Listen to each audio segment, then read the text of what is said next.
लखनऊ विधानसभा में बजट सत्र का आज छठवां दिन है। आपको बता दें, इसी को लेकर के विभागवार मांगों पर बहस और सरकार के जवाब का दौर देखने को मिला है। सीएम योगी ने समाजवादी पार्टी पर निशाना साधा है। विपक्ष से सम्मान या सकारात्मक उम्मीद रखना बेवकूफी है। सीएम योगी की ओर से यह कहा गया है, अब प्रदेश में सुरक्षा, स्थिरता और गति है, निवेश बढ़ रहा है।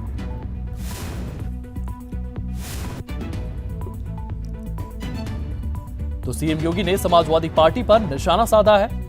विपक्ष से सम्मान या सकारात्मक उम्मीद रखना बेवकूफी है, ये भी सीएम योगी आदित्यनाथ की ओर से कहा गया है। क्या कुछ कहा गया, ये भी सुनते हैं।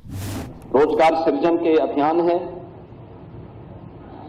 प्रदेश में इन्वेस्टमेंट के बेहतरीन डेस्टिनेशन के रूप में स्थापित करने का हो या सामाजिक सुरक्षा के माध्यम से उत्तर प्रदेश को सशक्त, सुरक्षित और आत्मनिर्भर बनाने की मुहिम या प्रभावी ढंग से आज उत्तर प्रदेश के अंदर देखने को मिल रहा है। महोदय, 2017 के पहले क्या स्थिति थी उत्तर प्रदेश में? 2017 के पहले सत्ता के संरक्षण में पल रहे गुंडे और माफिया एक समानांतर सरकार का संचालन करते थे। गुंडा टैक्स और अवैध वसूली उत्तर प्रदेश की नियत बन चुकी थी। One district one mafia Uttar Pradesh को झकझोरता था। कानून चंद हाथों की जागीर बन चुका था। कर्फ्यू और दंगा आम बात हो गई थी। पर्व और त्योहार आस्था नहीं, आशंका के केंद्र बन जाते थे। पुलिस का मनोबल टूटा था। न बेटी सुरक्षित थी, न व्यापारी सुरक्षित था। प्रदेश की छवि अराजकता और अस्थिरता का पर्याय बन गया था। महोदय, 2017 के बाद यही उपद्रवग्रस्त उत्तर प्रदेश आज उत्सव प्रदेश बन गया है।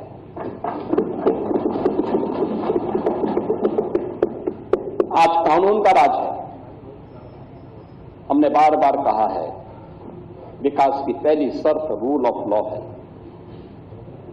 और रूल ऑफ लॉ के उस लक्ष्य को प्राप्त करने के लिए सरकार ने पूरी मजबूती के साथ काम किया।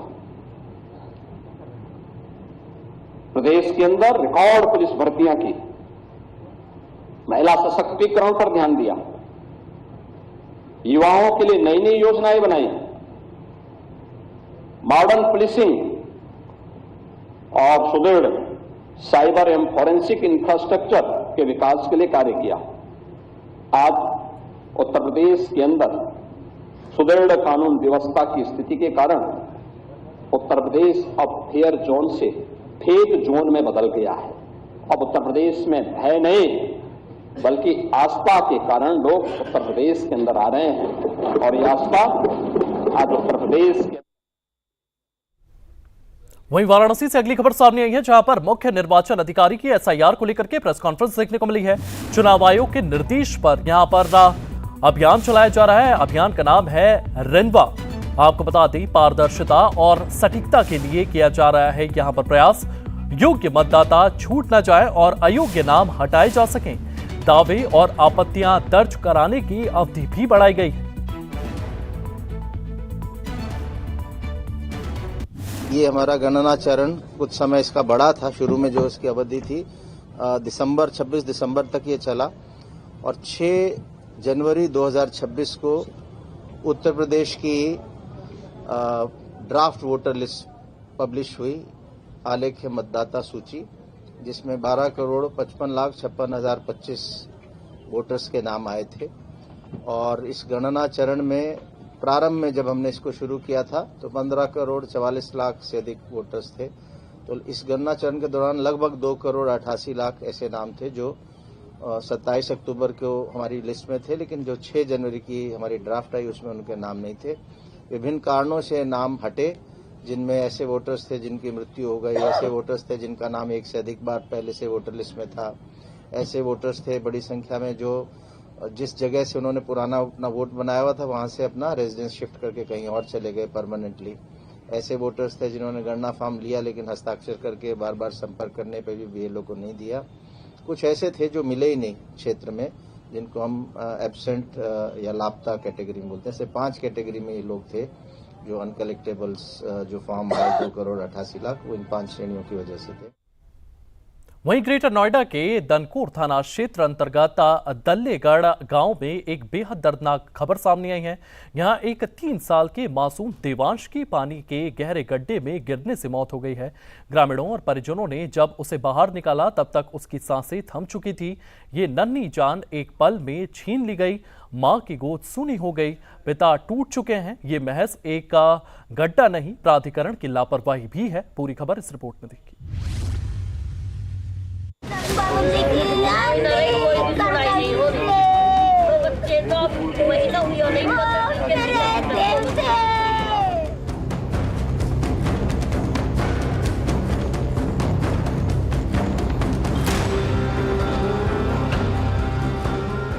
ग्रेटर नोएडा के दलेलगढ़ गांव में एक छोटा सा मासूम मात्र 3 साल का देवांश मंदिर के पास भंडारे के उत्सव में परिवार के साथ गया था।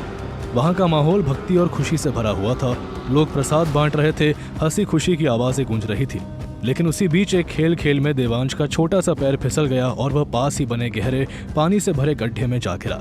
परिवार और ग्रामीण जब तक उसे बाहर निकाल पाते तब तक उसकी मासूम सांसें हमेशा के लिए थम चुकी थी। एक बच्चे की वो मासूम हंसी, वो नन्ही आंखों में चमकती चंचलता, सब कुछ एक पल में छिन गया। माँ की गोद में जो बच्चा कल तक खेल रहा था, आज वही माँ सिसकियां ले रही है।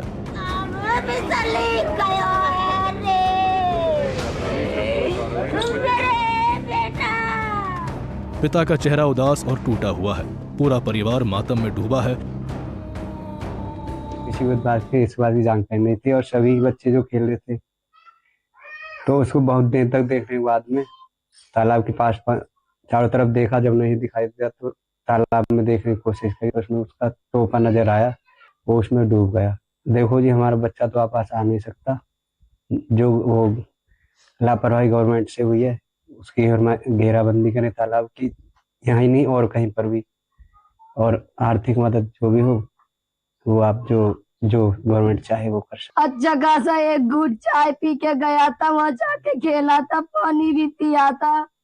मंदिर में घुसने के बाद मैंने उसको थोड़ी सी बहूती चढ़ाई थी। उसके बाद में मुझे पता नहीं, सबको अंधा करके कब में कब वहां से लिकस पड़ा, किसी को भी नहीं दिखाई दिया। जाने के बाद घंटों तक ढूंढते रहे, नहीं पता पड़ा कुछ भी उसका। कब बाद में पता पड़ रही है कि उसमें थोड़ा सा टोपा दिखाई दिया, तब उठ के वो निकाला। क्या वो मंदिर में ही तालाब था? मंदिर में ही तालाब था, वो साइड में। पता भी न पड़ी किसके साथ गया है, किसके साथ नहीं, कोई नहीं था, अकेला था वो। ये सिर्फ एक हादसा नहीं है, ये एक ऐसी लापरवाही की कहानी है जो बार बार दोहराई जा रही है। ग्रामीणों का कहना है कि इस गड्ढे के बारे में कई बार शिकायत की गई थी, लेकिन कोई कार्रवाई नहीं हुई। एक नन्ही जान चली गई और समाज फिर से सवाल पूछ रहा है कि आखिर कब तक हमारी लापरवाही मासूमों की जान लेती रहेगी। इसको लेकर ग्रेटर नोएडा प्राधिकरण के महाप्रबंधक का भी बयान सामने आया है। दिलेलगढ़ में आज न्यूज में आ रहा है बार बार कि दिलेलगढ़ में कोई तालाब था, उसमें कोई बच्चा 3 साल का डूब के मर गया है, जिनकी मृत्यु हो गई है।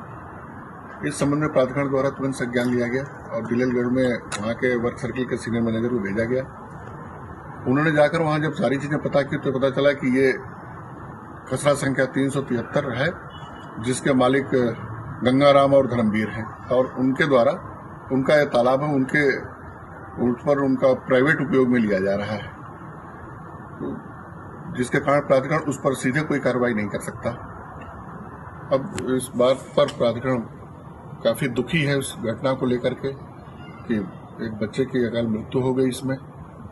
फिर भी अब अनुरोध प्राधिकरण यही करेगा कि जहां लोग जाएं सार्वजनिक स्थानों पर तो स्वयं भी थोड़ा सचेत रहें और बच्चों को भी केयर करें कि बच्चे इधर उधर न जाने पाए, और प्राधिकरण की उस परिवार के प्रति गहरी संवेदना।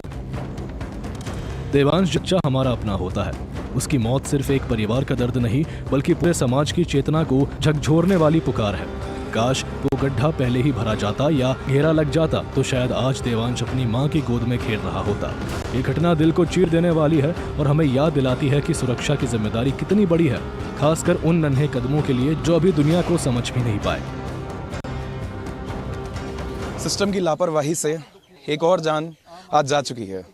नोएडा में युवराज की मौत को आज 1 महीना भी नहीं बीता और ग्रेटर नोएडा के दलेलगढ़ गांव से एक बहुत ही दुखद खबर सामने निकल करके आई। कल बीती रात शिवरात्रि का दिन था जब 3 साल का मासूम देवांश अपने परिवारजनों के साथ यहाँ पर अपनी माँ के साथ दर्शन करने आया था। और जो दृश्य इस वक्त आप अपनी टीवी स्क्रीनों पर देख पा रहे हैं, ये वो जगह है जहाँ पर वो 3 साल का मासूम डूब गया और उसने अपनी जान से हाथ धो दिया। आप देख सकते हैं कि ये गड्ढा है, गड्ढा क्या है इसको मैं दलदल कहना चाहूँगा, जिसमें पानी भरा हुआ है, जिसमें वो 3 साल का मासूम यहाँ गिरा और इसी में डूबने की वजह से उसकी मौत हो गई। अब तमाम तरीके से सवाल ये खड़ा होता है कि आखिर और कितनी जानें जाएंगी जब सिस्टम की आंखें खुलेंगी। युवराज की मौत को 1 महीना भी नहीं बीता। बात करी जाए राजधानी दिल्ली की तो 25 वर्षीय कमल की एक गड्ढे में गिरने से मौत हुई। उसके बाद बात करी जाए अगर रोहिणी सेक्टर 32 की तो वहाँ पर एक गड्ढे में मजदूर की गिरने से मौत हो गई। आज यहाँ पर 3 साल का मासूम हमारे बीच नहीं है। परिवारजन जो हैं वो रो रहे हैं, बिलख रहे हैं। पूरे परिवार में इस समय कहीं ना कहीं कोहराम छाया हुआ है। जिस तरीके से 3 साल का मासूम आज हमारे बीच नहीं है, जो बच्चा यहाँ पर खेल रहा था, जो अपने परिवार के साथ आया था, अपनी माँ के साथ आया था, अपनी माँ के साथ यहाँ पर शिवरात्रि के दिन दर्शन करने आया था और सिर्फ कुछ लापरवाही के चलते, कुछ चंद लापरवाहियों के चलते, सरकार की लापरवाही के चलते या सिस्टम की लापरवाही के चलते आज वो 3 साल का मासूम हमारे बीच नहीं है। परिवारजनों को आपने सुना, बच्चे के मामा को आपने सुना, जिस तरीके से उन्होंने खुद अपने हाथों से देवांश को निकाला। लगातार हम ये सवाल उठा रहे हैं कि आखिर सिस्टम आंखें कब खोलेगा, सिस्टम की आंखें कब खुलेंगी और कितने मासूमों को जाना पड़ेगा और कितनी मासूम जानों को जाना पड़ेगा। तमाम तरीके से ये सवाल सूर्य समाचार खड़े करता है। आगे के अपडेट के लिए आप बने रहिए हमारे साथ। में देवांश पांडे, कैमरामैन राम त्रिपाठी के साथ, सूर्य समाचार नोएडा। वहीं कानपुर से एक दिल दहला देने वाली खबर सामने आई है। यहां पर एक रिटायर्ड सैनिक ने अपने ही परिवार को गोली मार दी है, अपनी बीवी और बच्चे को गोली मार दी है। क्यों ये गोली मारी गई है, उसके बाद खुद भी खुदकुशी कर ली है, क्या कुछ ये पूरा मामला है, इस रिपोर्ट में देखिए।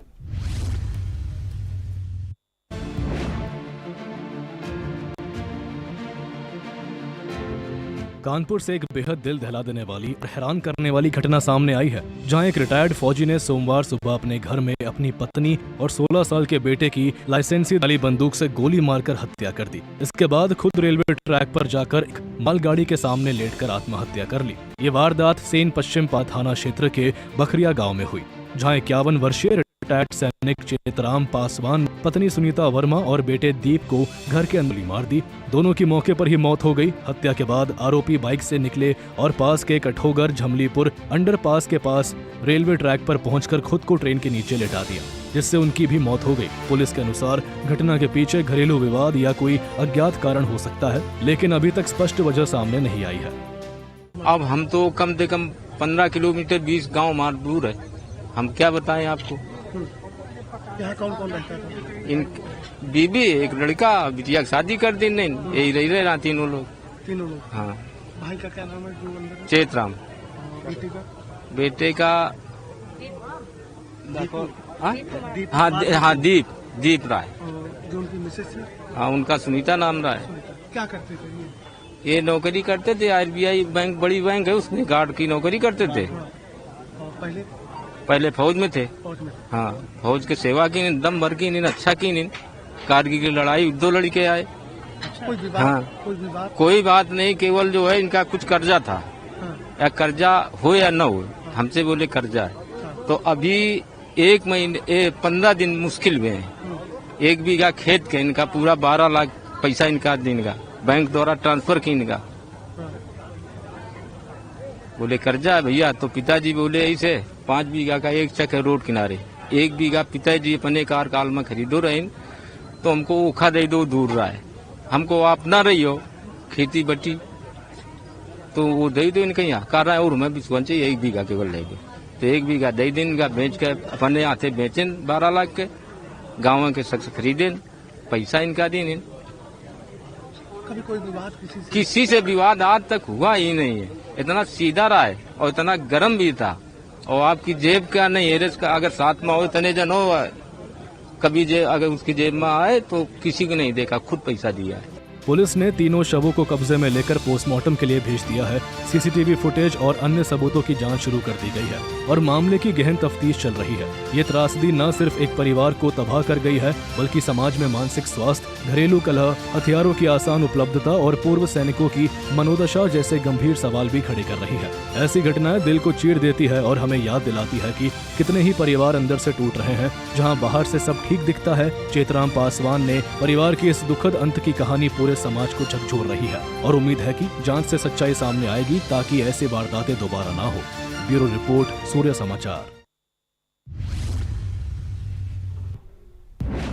इसी बीच हाथरस से एक और बड़ी खबर सामने आई है। पुलिस एनकाउंटर में यहां पर एक आरोपी को गिरफ्तार किया गया है। हाथरस में पुलिस एनकाउंटर में एक गिरफ्तारी देखने को मिली है। ये बड़ी जानकारियां सामने आई हैं। हाथरस से आर्मी जवान की हत्या का आरोपी ये युवक था। हाथरस पुलिस ने इसे गिरफ्तार किया है। ये बड़ी जानकारियां हाथरस से सामने आई हैं। ये तस्वीरें आप देख रहे हैं। पुलिस एनकाउंटर में एक आरोपी को गिरफ्तार किया गया है। एक आर्मी जवान की हत्या का आरोपी ये युवक था और इसे गिरफ्तार कर लिया गया है। इससे पूछताछ की जा रही है। अब तक पकड़े जा चुके हैं 5 आरोपी। लगातार हाथरस पुलिस की ओर से ये जांच पड़ताल देखने को मिल रही है। फरार आरोपी पर 25-25 हजार रुपए का इनाम भी घोषित किया गया है। तो हाथरस से ये बड़ी जानकारियां सामने आ रही है, जहां पर पुलिस एनकाउंटर में एक आरोपी की गिरफ्तारी हो चुकी है। आर्मी जवान की हत्या का इस आरोपी को गिरफ्तार किया गया है। अब तक पकड़े जा चुके हैं 5 आरोपी। इस पूरे मामले को लेकर के पुलिस की ओर से लगातार जांच पड़ताल की जा रही है। हत्या का कारण प्रेम विवाह से जुड़ी पुरानी रंजिश बताई जा रही है। आपको बता दें, फरार आरोपी पर 25-25 हजार रुपए का इनाम भी घोषित है।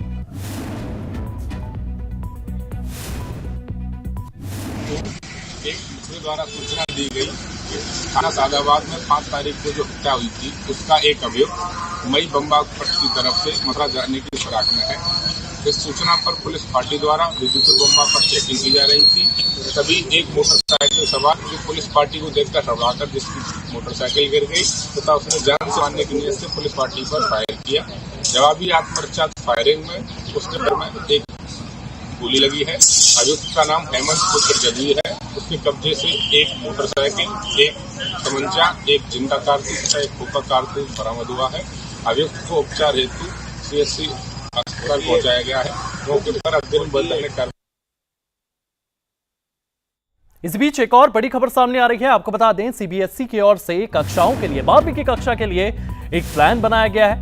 आपको बता दें, सीबीएसई ने कक्षा 12वीं की परीक्षाओं के लिए ये खास प्लान बनाया है। इस प्लान के तहत ऑन स्क्रीन मार्किंग और डिजिटल मूल्यांकन प्रणाली जो है उसकी शुरुआत की गई है। स्कैन करके सुरक्षित प्लेटफॉर्म पर डाली जाएगी उत्तर पुस्तिकाएं। सुरक्षित डिजिटल प्लेटफॉर्म पर अपलोड की जाएंगी। रीचेकिंग और पुनः मूल्यांकन की प्रक्रिया को और स्पष्ट किया जाएगा। तो सीबीएसई ने कक्षा 12वीं की परीक्षाओं के लिए ये नया प्लान बनाया गया है। आपको बता दें, ऑन स्क्रीन मार्किंग और डिजिटल मूल्यांकन प्रणाली की शुरुआत की गई। मार्किंग के मुद्दे को लेके की जा रही है। ऑन स्क्रीन मार्किंग एक सीबीएसई का एक फर्स्ट इनिशिएटिव है for class 12 evaluation. On screen marking में अब जैसे फिजिकल मोड पे पहले आंसर शीट स्कूल में आती थी, कॉपीज चेक होने के लिए आती थी बोर्ड से, अब वो स्क्रीन पर उपलब्ध रहेंगी सीधा सीबीएसई से डायरेक्टली हमारे स्कूल की स्क्रीन पर। इसी बीच अमरोहा से एक और बड़ी खबर सामने आ रही है। डिस्ट्रिक्ट कोर्ट को बम से उड़ाने की धमकी ईमेल के जरिए दी गई है। ये बड़ी जानकारी आपको दे दें, अमरोहा में डिस्ट्रिक्ट कोर्ट को मेल के जरिए ये धमकी मिली है। कोर्ट को 12 RDX IED का ये ईमेल मिला है। जिला जज ने बार एसोसिएशन को इसको लेकर के सूचित किया है। कोर्ट परिसर को खाली कराया गया है। सघन तलाशी अभियान भी यहां पर चलाया गया है। तो अमरोहा में डिस्ट्रिक्ट कोर्ट को बम से उड़ाने की धमकी ईमेल के जरिए मिली है। उसके बाद यहां पर तमाम टीमें पहुंचती हैं, जांच पड़ताल की जाती है। कोर्ट को 12 RDX से उड़ाने की धमकी दी गई थी। जिला जज ने बार एसोसिएशन को इसी को लेकर के सूचित किया। कोर्ट परिसर को खाली कराया गया है। सघन तलाशी अभियान चल रहा है। ये धमकी जो है ये झूठी निकली है। जांच लगातार जारी है। जांच पड़ताल में फिलहाल वहां पर कुछ भी नहीं मिला है।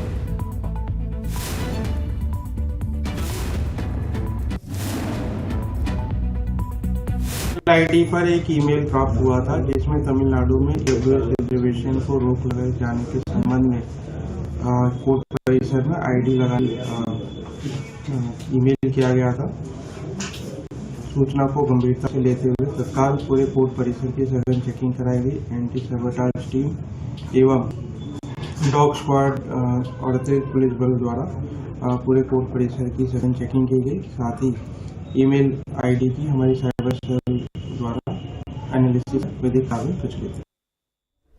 इसी बीच गोंडा से एक और बड़ी खबर सामने आई है। नाबालिग के साथ छेड़छाड़ का मामला सामने आया है। पुलिस इस पूरे मामले को लेकर के जांच पड़ताल करती हुई नजर आ रही है। गोंडा का यह पूरा मामला है। यहां पर नाबालिग जो है उससे छेड़छाड़ की गई। उसके बाद पुलिस विभाग इस पूरे मामले को लेकर के जांच पड़ताल कर रहा है। गोंडा कोडिया पुलिस स्टेशन इस पूरी जांच पड़ताल में जुटा हुआ है। आपको बता दें छेड़छाड़ का यह पूरा मामला सामने आया था। उसके बाद पुलिस विभाग की ओर से यह लगातार कार्रवाई जारी है। आरोपी परवेज खान ने कथित तौर पर छात्रा को अश्लील मैसेज भेजे। पॉस्को एक्ट के तहत यहां पर मामला दर्ज किया गया है। तो Gonda Kodia police station area में नाबालिग से छेड़छाड़ हुई। चलिए फिलहाल यूपी लाइव में इतना ही। आप बने रहिए सूर्य समाचार के साथ।